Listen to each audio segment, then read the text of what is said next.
Lower abdomen எப்போ பாரு நிறைய கேஸ் ஃபார்ம் ஆகிட்டே இருக்குது. அதாவது அடிவயிறு நிறைய கேஸ் ஃபார்ம் ஆகிட்டு வயிறு பொறுமல் ஆகிட்டே இருக்குது.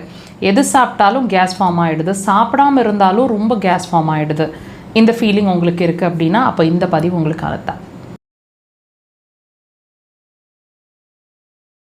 ஒவ்வொரு பதிவுலேயும் ஒரு விஷயத்தை திரும்ப திரும்ப உங்களுக்கு புரிய வச்சுட்டே இருக்கிறோம்.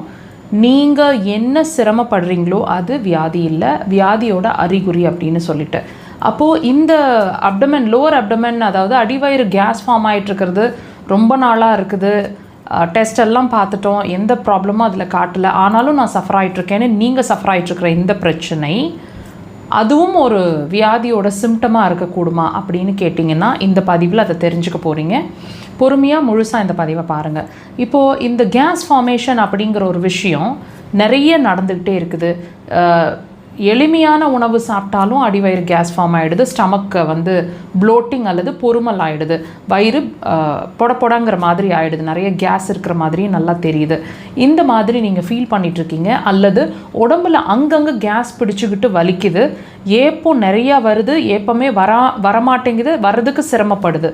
ஸோ இது நெஞ்சு அடைச்ச மாதிரி உங்களுக்கு அந்த ஏப்பம் வரமாட்டேங்குதுங்கிற சிரமம் அதிகமாக இருக்குது அப்படின்னு ஃபீல் பண்ணால் இது எல்லாத்துக்கும் இது எல்லாமே ஒரு இண்டிகேஷனுங்க.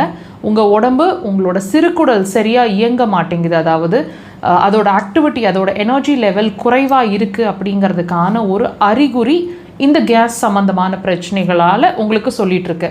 இப்போ இதோட வேறு என்ன சிரமங்கள் சொல்லும், நல்லா வாட்ச் பண்ணி பாருங்கள். ஈஸியாக டயர்ட் ஆகிட்ருப்பீங்க. என்ன நல்ல உணவுகள் சாப்பிட்டாலும் அது பாடி அப்சார்ப் பண்ண மாட்டேங்குது, நான் ரொம்ப அசந்து போயிடுறேங்கிற மாதிரி ஒரு ஃபீலிங் இருக்கும். அடிவயிறு அப்பப்போ ஹீட் ஆகிற மாதிரி இருக்கும், அல்லது எப்பவுமே ஹீட் ஆகிற மாதிரியே தான் இருக்கும்.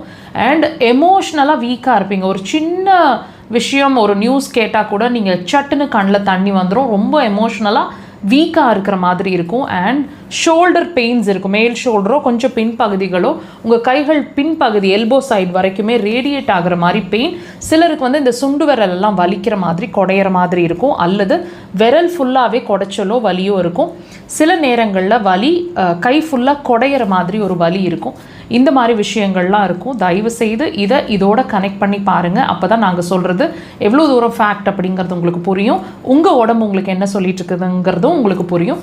அக்குபஞ்சர் கண்டிப்பான முறையில் இதுக்கு சிறந்த தீர்வாக இருக்கும். ட்ரை பண்ணி பாருங்கள்.